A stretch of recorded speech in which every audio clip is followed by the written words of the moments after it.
Welcome in to the DNVR Avalanche Podcast, presented by DraftKings Sportsbook, the number one rated sportsbook app out there. I am your host, Rudo, joined as always by AJ Hafley.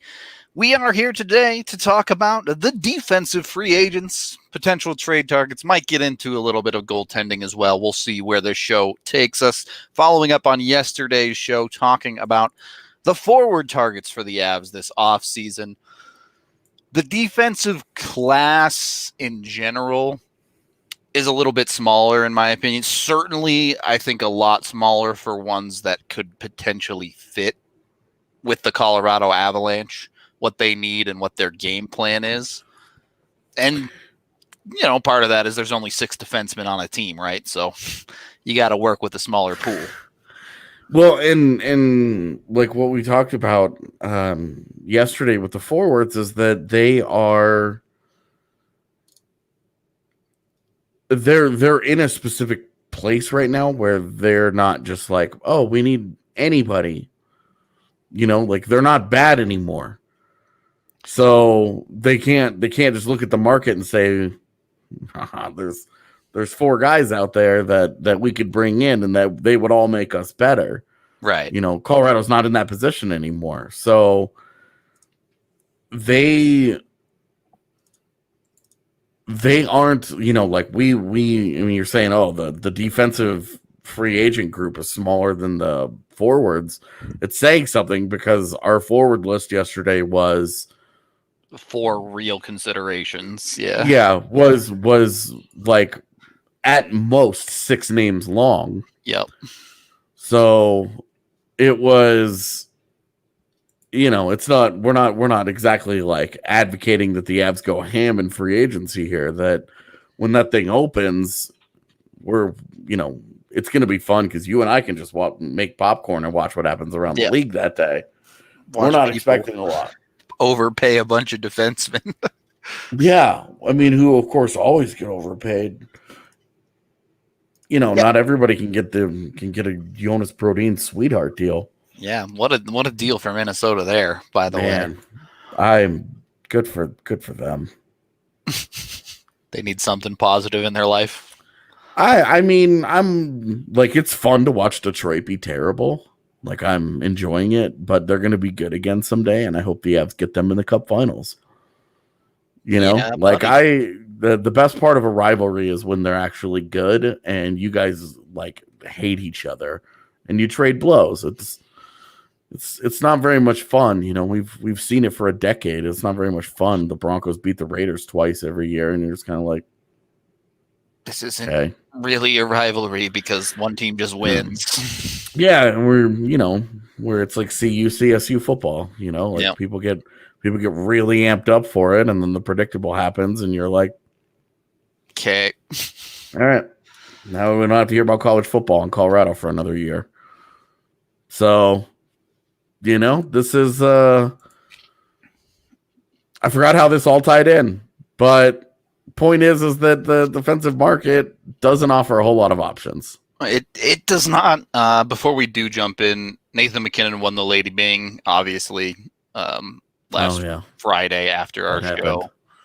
Yeah, I don't think not a major footnote in Nathan MacKinnon's career is where I'm putting that at. So that's fine. Yep. Good for him. Yep. His Calder trophy's a little less lonely now in that trophy case, but I think you want some other awards in there sooner rather than later. We should get him some second place ribbons ready to go. Yeah, there you go. That way his trophy case, he can just hang those up because he's about to have a couple of second place Hart trophies. Yep. 2 for 2 on that, perhaps. And Ted Lindsay. Yeah, that's true too. Maybe he wins one. You never know. He could totally win. I really don't know. I don't have any information on it. We'll get there when we get there as they announce those awards. Obviously, the name on everyone's list on the defensive side is Alex Pietrangelo. The Blues have essentially put themselves in a situation, barring moving heaven and earth here, where they're not going to be able to re-sign him. So the expectation is he's going to hit free agency. How hard do you pursue him if you're the Avs? And is it even a realistic option? I mean, this is kind of the Taylor Hall conversation from yesterday, where if you can get Pietrangelo to agree to like a 3-year deal at $8 or $9 million, you do it. Yep. Like, of course you do it. If you had to choose between Pietrangelo and Hall, you choose Pietrangelo. You do it. You take the rare commodity. I mean, it's, to me, that's a no-brainer. That's a very easy, like, Taylor Hall would be fun and blah blah, but ultimately, like, more of a luxury. Whereas Pietrangelo fits a very specific need. And a very specific role that Colorado just lacks. And we talked about it last year, that one of the big red flags, one of the big things that Colorado lacked was a true top pairing that they could just lean heavily on in the postseason when they just need to get through a shift, right? Or a guy that just chews up those huge minutes for you. The Avs didn't really have that. Like, they used Makar that way and kind of burned him out. Yep. And like, hey, like, he was a rookie and blah blah blah blah, but it was obvious he just wasn't prepared for that. And you expect him to be better prepared for it in the future. That's all good and well, but Pietrangelo, he solves that right now. He answers that question right now. There'd be no doubt about it. And the thing with him, he's already 30 years old, so you can't go crazy here. Well, I think that's the ultimate root of this conversation is the time has come for the Avs to say, we're trying to win a cup right now. Yeah. You're not trying to win a cup in a couple years when Makar is the best defenseman in the league. You're trying to win a cup this next season. Yeah. Especially if you're making a move for someone like a Pietrangelo. I might prefer making the Hall move over Pietrangelo, to be honest, just given the way that the Avs play. I do think that they don't necessarily need that super duper defenseman that can play 30 minutes a night or whatever you want to call it.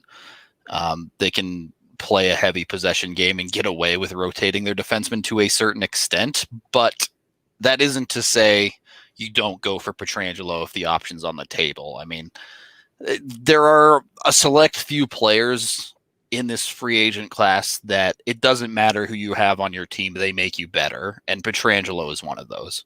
Yeah, for sure. And to be honest, like, that just makes your transition into your youth that much easier. Yep.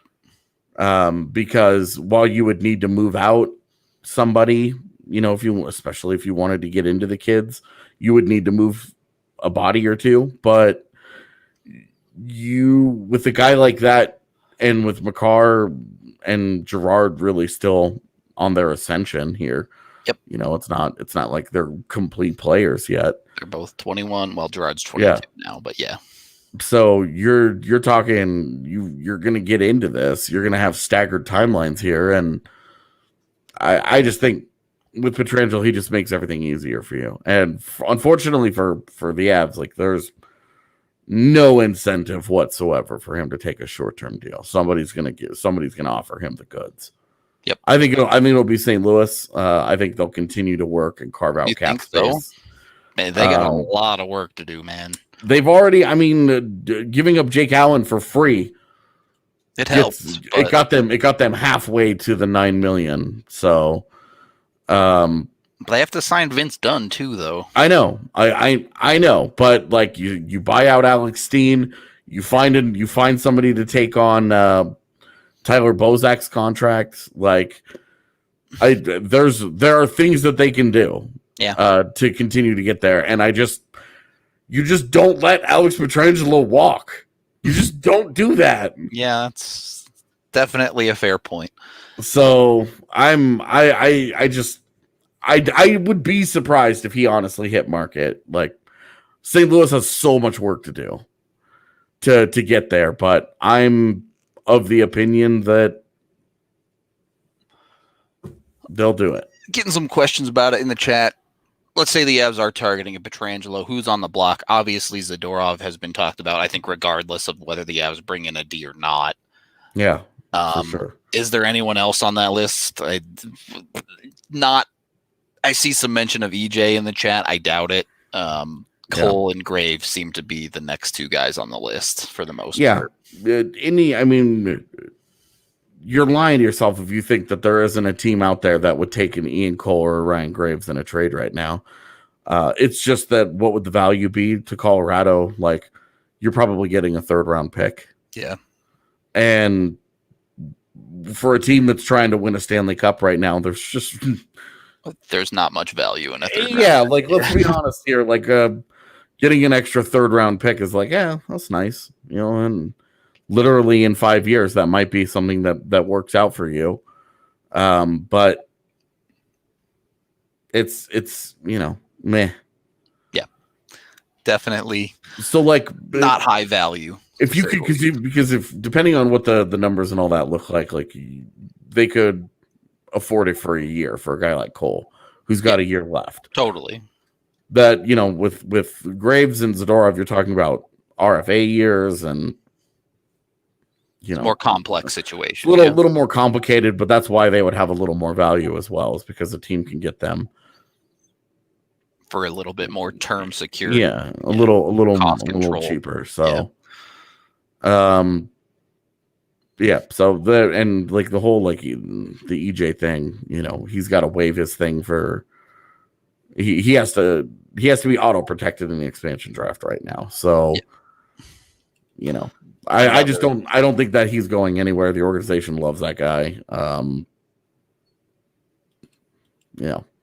He loves being an Av. That's a relationship that continues to work for both sides. Yeah, it pretty well respected in the room as well. So it doesn't make a ton of sense for them to move him for various reasons, but I don't think he will get moved. This conversation gets a little bit more interesting once you move past Pietrangelo. Yeah. Because Pietrangelo, it's like, yeah, okay, you do something to make that happen if there's interest. Yeah. But everyone else on this defensive free agent list, at least to me, either doesn't feel like a great fit or just isn't going to work, or isn't worth the effort. I guess I should put it that way. Well, the couple of the guys at the top there, you look at Sami Vatanen, Torrey Krug, Tyson Barrie, Justin Schultz. Those are all puck movers. Yep. First and foremost, puck movers. It's not what they need. Not Barrie and Krug certainly not going to give you the billion minutes on the defensive end. Vatanen, I just have zero interest in, given his injury history. That's a guy who you're hoping plays half a season for you, basically. I mean, those are guys where it's like, look, you're rolling the dice. They fit in some situations. Those situations just aren't Colorado. I'd love Torrey Krug, I'd love Tyson Barrie, but the Avs just don't it's just that's not a fit for them. If the Avs wanted Tyson Barrie, he'd still be here. If they wanted that type of player, they could have kept one. Yeah. So. And but him having the year that he had, his price tag's not gonna. He's not talking about $8 million anymore. Right. But even then, you're not rolling into free agency being like we said, it doesn't solve the exact problem the Avs had. You add Tyson Barrie to this team and you're still running a defense of trying to mix and match in all these specific situations and get guys out there in the right zone and the right start. Yeah. It's not the guy that you just say, all right, it's you're up. It doesn't matter where the puck is, just go out there and play. That guy actively makes you worse defensively. Yeah. Yeah. So, it's for all the things that Barry does well. The actual defense is not it. Yeah, like it really just doesn't. It does not fit. What they really need is they need somebody that can move a puck reliably. It doesn't have to be a really offensive guy, but a guy that has a little bit of offense and is stable in his own zone. Can play a little reliable, bit of PK. Yep. Yeah, a reliable guy definitely has to be able to play some PK. You know, somebody that's very set and forget. Yep. And has a little bit of physicality to him, because you would always like to add that on the back end. Let's be honest here. Yeah. You're especially someone you're asking to be solid defensively. Look, any given team can really only have one Sam Girard on it. And that's not to take a knock on Sam Girard. Sam Girard is very, very solid defensively, but if you run a pairing of two Sam Girards, they are going to get abused physically. They just don't.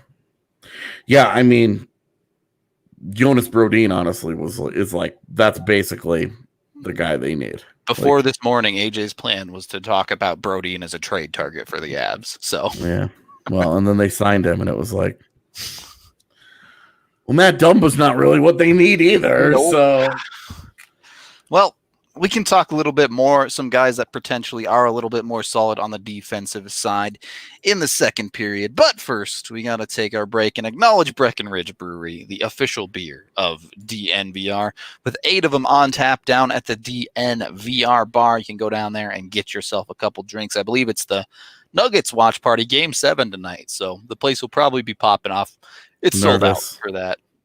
Are you? Yeah. I don't have any faith, I'll be honest. I don't either. But at the same time, like I really want to crash the LA party. Yeah. Like the NBA is so obnoxious when it comes to the Nuggets, and how they treat the Nuggets is like this afterthought. And, and to be fair, like the Nuggets as an organization and a franchise haven't done anything to deserve otherwise, really. You don't get to be taken seriously just because you're plucky and fun. Selfishly, I'd like to see them advance just so I have another sport to watch that isn't football for a little bit longer. Yeah, because baseball's winding up, so it's like we will have gone from having all of the sports to being football. Back to football, which of course the NFL fucking loves. Yeah, I mean, it is what it is. Either way, pour a Breck Brew out for the Nuggets tonight, whether it's in celebration or in sadness. Go to breckbeer.com, find their Breck Beer locator, and use it to find the beer you like the most closest to you. Of course, we have DraftKings Sportsbook as well, the main sponsor for this podcast.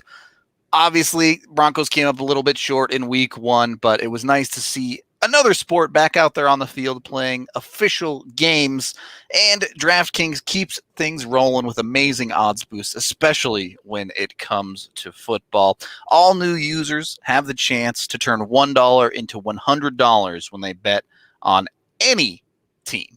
That's right. You can place a bet for $1 on any team, and if that team wins, you cash a cool $100 for your first bet when you create your account.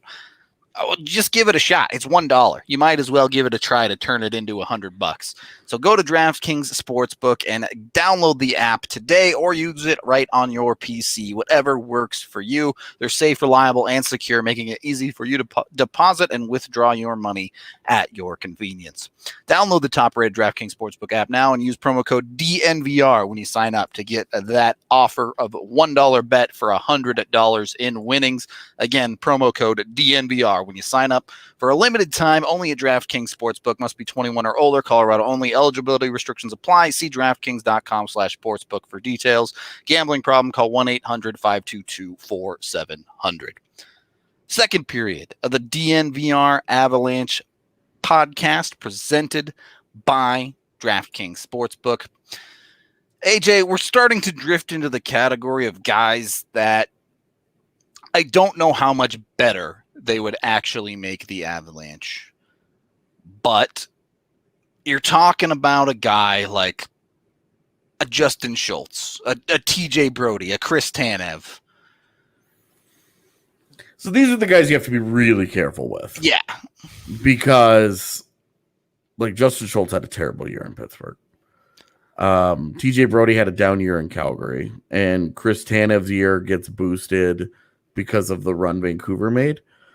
But Chris Tanev is not the guy that he was a couple of years ago, pre-4,000 injuries. To be honest, yeah. I mean, Tanev almost never lived up to the hype that he was supposed to be, honestly. I mean, he was certainly better than Brandon, and That's lives on his low bar, but yeah. He lives on his best Tanev, as much as Winnipeg fans would like to disagree. Yeah, but I mean, that guy was touted as a lock-in top 4 two-way, can give you everything type defenseman, and he's developed into not really going to provide you that much offense. Is solid when he's healthy, but now he's 29. It's just a little bit disappointing for me personally, because he was supposed to be this kind of do-it-all defenseman. Nonetheless, like, yeah, Tanev. Look, Tanev is the guy that they would go out, and it's kind of like repeating the Ian Cole signing. Yeah, I'd say that's pretty accurate. Where it's like, you know, maybe a couple of years ago, that guy was the right guy for you, but now you just need somebody with a little more upside, just a little more, a little too one-dimensional and not good enough at that dimension. Is my problem. Like my problem is that if you're gonna go and get a one-trick pony, they need to be really good at that trick. And Tanev is a very low offensive guy, which is fine. I don't mind that, but as a defensive defenseman, he's still getting caved. Like, he's not driving any play. He's negative in everything. None of his underlyings look good. It's just and getting older and the beating that he's taken in his career, all the injuries, everything that he's gone through. It's just like the guy feels like your classic UFA landmine. Yeah, I wouldn't touch him. I'll put it that way. But he's in this conversation, so. Can you sell me on someone else? Can you sell me on a TJ Brody not being another landmine? So Brody, and again, I say this massive caveat here of you have to be careful, because all of these guys are 30. Like, all of them are 30 years old, and you walk that line. You know, I think that we have gotten a little, especially in Colorado, because we watched guys like Boschman and Stewart finish their careers here, Zanin, you know, guys who were deep into their 30s came to Colorado and finished their careers here, Fedor Tutin, and it was bad. It was hard to watch. Yep. It was ugly, and it sort of developed this stigma that if you're 30 years old, you're no longer a useful NHL player. And this isn't me advocating for going out and loading up on 30-year-old guys, but you can't be quite as afraid of that number as I think a lot of Avs fans instinctively are, given the way that they've been burned over the last decade. Like, I understand how it developed, and it developed for good reason, but this like inherent fear of he's 30 years old. Oh my God, he's almost dead. I think there's a little bit of a misnomer there too, because a lot of those guys that have instilled this fear were mid-30s. Right, they were 35 and 36 years old. Like, but it's still like it helped develop that, where it was like EJ is 31, and we're talking about him like he's slowed so far down that he's not useful anymore. And before he got hurt, those playoffs was the best he's looked in 5 years. Yeah. You know, like it's just like, like, so I say this all to lead into, I think TJ Brody makes a lot of sense. He's a guy that you can feed a lot of minutes to. He's got really strong underlying numbers. The only real concern is that he's been stapled to Mark Giordano for like 4 years. How much of that is a carry job? Yeah. So like, how much of that is TJ Brody? But there's enough offense there. He gives you a little bit more of puck moving ability. You could put him on a second pairing next to Sam Girard very reliably. Yeah. Like it could be Girard and Brody. And work that as a bit of an all situations pairing, yeah. Right. And that's a pairing that gives you a little bit of everything. You know, he's a lefty, but he's been playing on the right side for a billion years. So you could put him there, you know, if you didn't want to do that, you could work the lineup however you want. Again, he's a lefty, so maybe you wanted to put him next to McCarr. You know, whatever, right? And I'm not talking like top pairing, second pairing, but we get caught up in those designations a lot, and it's really like the usage depends on the game and the game situation that they're in. The thing is that like that he steals you. A guy like Brody steals you against Eric Johnson goes down in the playoffs, and now you're forced to overplay Graves, Cole, and Zadorov again. Right. Because, like, the problem there was that those guys are all fine third pairing players, right? Right after I get done saying them to do too much, yeah. We get caught up in designations, and I'm like, these are third pairing players. Like, these are guys whose ceilings we see and recognize. They can't play too much because the mistakes pile up. The big mistakes will happen. You have to kind of manage their situations and put them in positions to succeed and to get the best out of them. And we know now the best out of them is not 22 minutes a night for any of those guys. And that a guy like TJ Brody helps you steal against that, helps you kind of against that. But it obviously complicates not only the expansion draft, but also it complicates the what are you doing with Byram and Timmins? Like it doesn't make that conversation any easier because TJ Brody's not coming to Colorado on a 1-year contract. Yep. That's a guy you're probably gonna have to give a 4-year deal. Yeah, it's a commitment one, and as you said, realistically, you're looking already at moving out one defenseman and probably a second if you have any interest in advancing your prospects in the coming season. So like in the world of trying to navigate landmines and bad ideas, this is still probably a bad one. But it's one that I could buy. So you're saying you step on the landmine you can defuse, not the one that just blows you up. Well, like you're hoping that, like, well, I mean, really, what you're stepping on all these landmines. Like, if you're going to sign one of these guys, you're stepping on. You're hoping that it's a dud. Yeah, right. You're hoping that it just doesn't work, and that it's not a landmine at all. You know, you're just that's the hope when you go into free agency is that you're just hoping that this doesn't blow up in your face. Fair enough. That's like, and Brody is really the only guy that I'm looking down this list, and there are other guys, you know, like we've gone through a lot of the puck movers, but you know, the like Brendan Dillon's been a really good defender for a long time, but doesn't move pucks very well, and again, like he's blocked a lot of shots over the years, and it's kind of added up.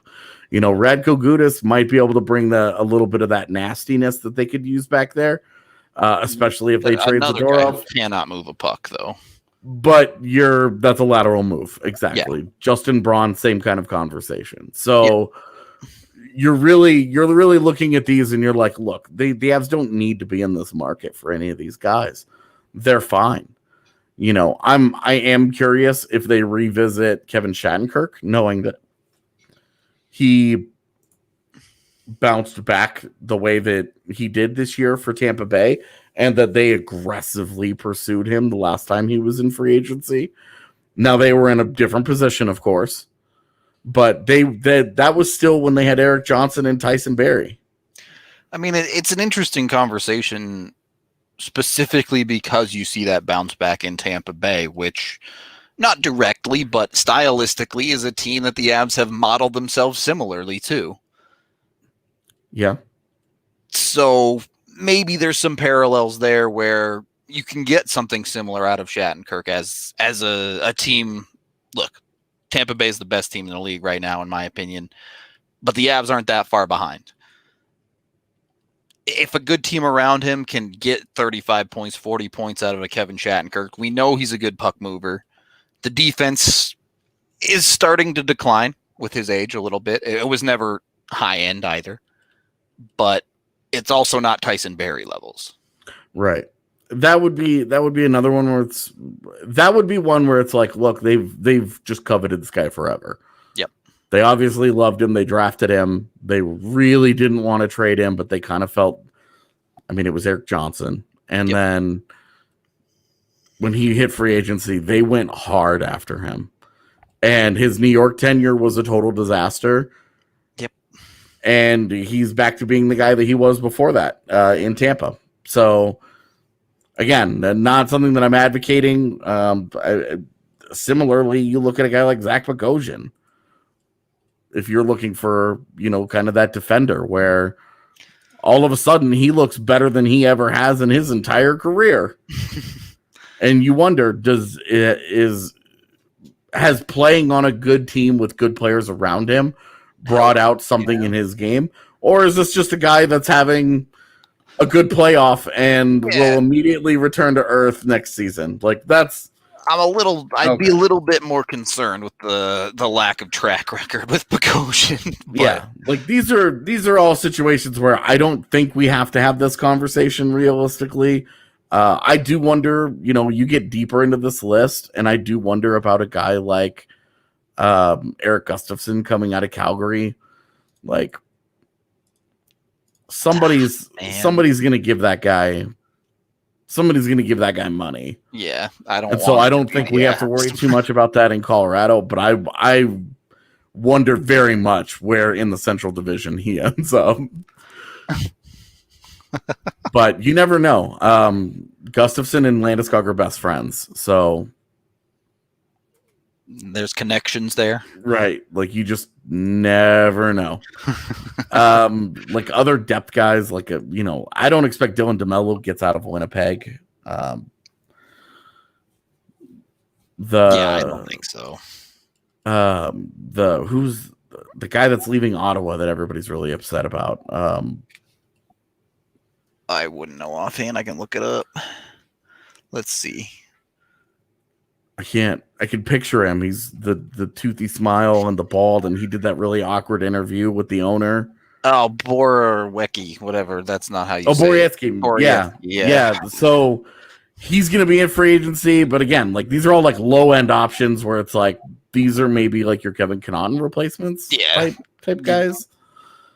And these are all very meh, and leading into the one guy that we haven't talked about yet, which we will get to in the third period. We do need to take another quick break first, of course, and recognize MSU Denver Online. If you are looking to either get your first experience in college or get back in and earn your degree, MSU Denver Online can be a great option for you, as they put a dynamic education at your fingertips without forcing you to decide between earning a degree and living your life. They provide rigorous and affordable online programs taught by professors who bring the real world into the classroom. Many of them have worked in the field that they teach, so they're also a great networking opportunity as well, and can get you connected to get a job when you are all done. We had Ali Monroy and Harrison Wind both take classes there over the summer, so if you have any direct questions, feel free to hit them up and they will tell you what their experience was like. Overall, generally very positive from both of them, and they said they loved the classes they took. So give it a try today. Check them out. They have over 40 different programs, as well as 750 or 250, I think, not 750 different classes that you can check out online. Yeah, 750 would be like insane, but many, many different classes. If you just want to try one, give them a look today and get in and learn something. perhaps earn a college degree while you're at it. Third period of the DNVR podcast presented by DraftKings Sportsbook. The mystery man himself, once upon a time played for the Winnipeg Jets, didn't play for the Winnipeg Jets this season, has played forward in his career, at least in Chicago. Dustin Byfuglien. Is this a real option? Is this something that not just the Avs, would anyone consider this?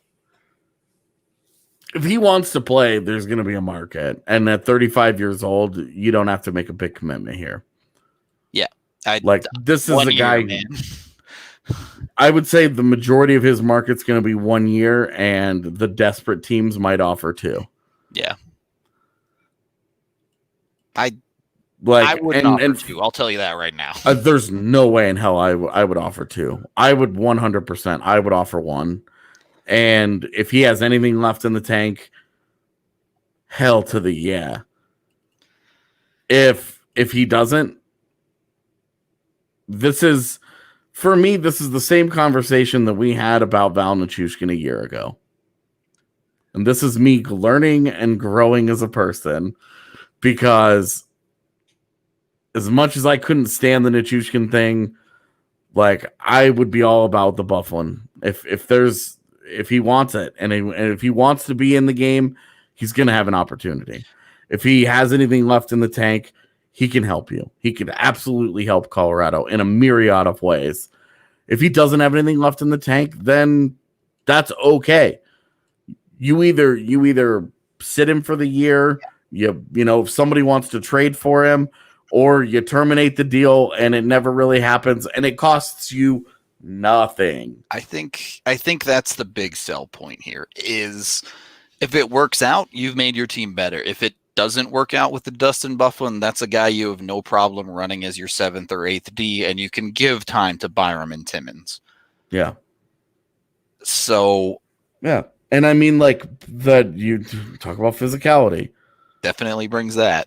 That dude would just show up and eat anybody that gets near him. Yep. I mean, how could you forget when he tag teamed Tyson Berry and John Mitchell at the same time? Like, the guy's. I mean, not many hockey players that are 6'5", 260. Put it that way, right? And like he would just bring enough, and if he has anything left in the tank offensively, I like to shoot from the point. Well, I'm a lot more excited about him shooting from the point than I am Ryan Graves or Ian Cole. True enough. Nikita Zadorov, or even Eric Johnson. I mean, this is like, obviously, the serious concerns about the time off and the injury problems that led to that. But in 18-19, he had 31 points in 42 games. Yeah. You know, the last time he played hockey, he was still a very quality NHL player. He was still real damn good. So this is just a matter of, is he healthy? Does he want to play? A lot of questions we just don't know. What kind of role is he looking for? Is he willing to play anywhere? Like, whatever, right? Like, because Colorado could offer that dude, hey, well, they can offer him more money for this year. This is where their cap situation and on a 1-year deal would 100% play in their favor, because they could give him $4 or $5 million and be just perfectly fine with that, and not worry about, what about his next contract? What about next year? For right now, you could get him if you could get him to agree to a 1-year deal for decent money, and he doesn't have, and he's getting a 1-year deal, $2 million offer from Dallas or somebody. You can offer him more than that, and you can say, hey, come in here. For people who believe in monster. He has also been a very big playoff performer. 50 points in 66 playoff games in his career. I know some of that was at forward, but in Winnipeg, he had the 17-18, 16 points in 17 games. And then in 18-19, 8 points in 6 games for them in the playoffs.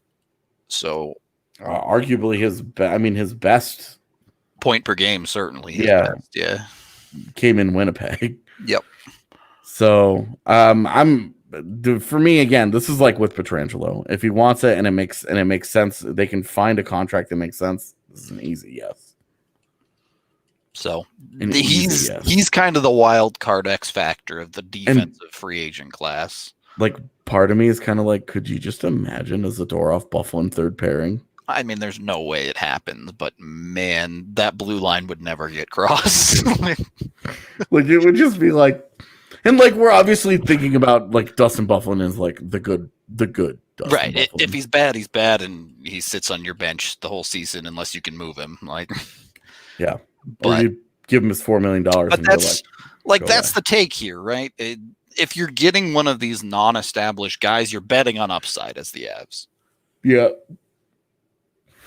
And it's pretty hard to find anyone with as much upside as Bufflin, despite him being 35. I know it's kind of counterintuitive. But the 35 and coming off serious injury. Yeah.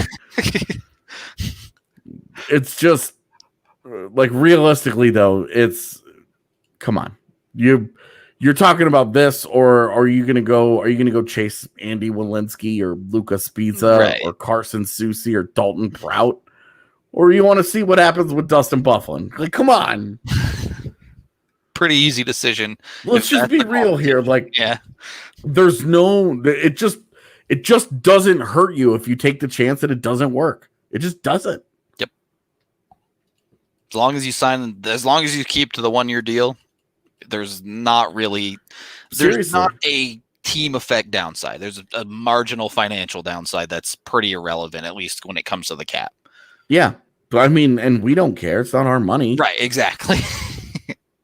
I can understand the Cronkies being like, why did we give that guy $4 million and he played 6 games for us? I can understand their hesitance, but it's not my money. If they can get the owner to sign off on it, I just don't. I don't see that there being a downside here. It's like, if it works out, awesome. Yep. Then you're better and you're not committed. And if it doesn't work out, then you move on. It's fine. I like that answer.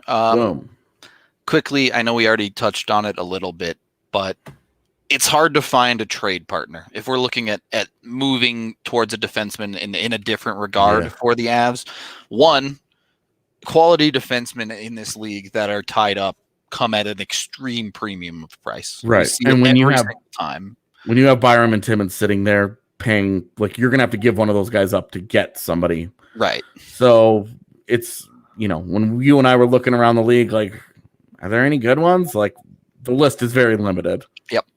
At least ones that might be available. Yeah. So it doesn't make a ton of sense. The conclusion that you and I kind of came to was like, well, look, we know the Avs might be in the market for a goaltender. Maybe there's a package deal somewhere where you get a defenseman thrown into it. Right. And that's where we ended up in Arizona. And it was like, hey, if they went after Kemper, they supposedly are trying to shed money. Nicholas Hjalmarsson's going into his last year of his deal. And, long history of being a good defensive defenseman, great PK guy. He fell off a little bit last year. I mean, that's what happens when you get older, right? Well, the thing about Hjalmarsson being in that last year of his deal as well, he's 33. You treat it similarly to what we just talked about with Bufflin. If he's there, great, play him. If he's not, he can be your 7th, 8th D and let the kids do the thing. Yeah. So in that regard, I think it makes some sense. And if it makes Kemper cheaper, if taking on $5 million in Hjalmarsson's contracts is, okay, Kemper costs a second and not a first, why wouldn't you? Yeah, I wouldn't have any interest in OEL. The not money with is that too contract. Oh, the money is too high, and his game has taken too many steps back. And like, maybe being on a good team rejuvenates him, and you get the very best of him, and you get that monster again. But I'm not taking that. I'm not taking that chance. I'm personally 6 years left on that 7 if you count 2020, 2021. all NMC'd at $8 million till he's 36. Yeah, and he would not be I'm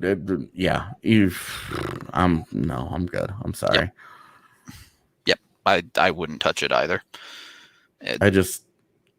Especially given the Sakic has said a lot of things in the past that have not been true about his approach to the offseason. So the people taking his "why would I go after a goaltender" at 100% face value, maybe that ends up true, but they might not.